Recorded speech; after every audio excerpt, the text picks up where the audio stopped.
ಧೀಮಂತ ನಾಯಕ,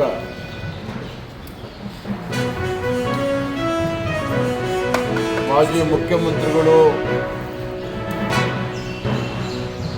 ಹಿರಿಯರಾಗಿರ್ತಕ್ಕಂಥ ಸನ್ಮಾನ್ಯ ಎಸ್.ಎಂ. ಕೃಷ್ಣರವರು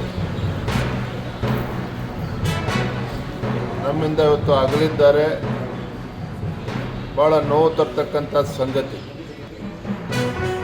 ನಿಮಗೆಲ್ಲ ತಿಳಿದಿರೋ ಹಾಗೆ ಮಾನ್ಯ ಎಸ್.ಎಂ. ಕೃಷ್ಣರವರು ಅಜಾತ ಶತ್ರು ಅಂತಲೇ ನಾವು ಕರಿಬೋದು. ಮಾಜಿ ಮುಖ್ಯಮಂತ್ರಿಗಳಾಗಿ, ವಿದೇಶಾಂಗ ಸಚಿವರಾಗಿ, ರಾಜ್ಯಪಾಲರಾಗಿ ತಮ್ಮದೇ ಆದಂಥ ಒಂದು ದೂರದೃಷ್ಟಿತ್ವವನ್ನು ಉಳ್ಳಂಥ ಒಬ್ಬ ಮಹಾನ್ ನಾಯಕ ಸನ್ಮಾನ್ಯ ಎಸ್.ಎಂ. ಕೃಷ್ಣರವರು.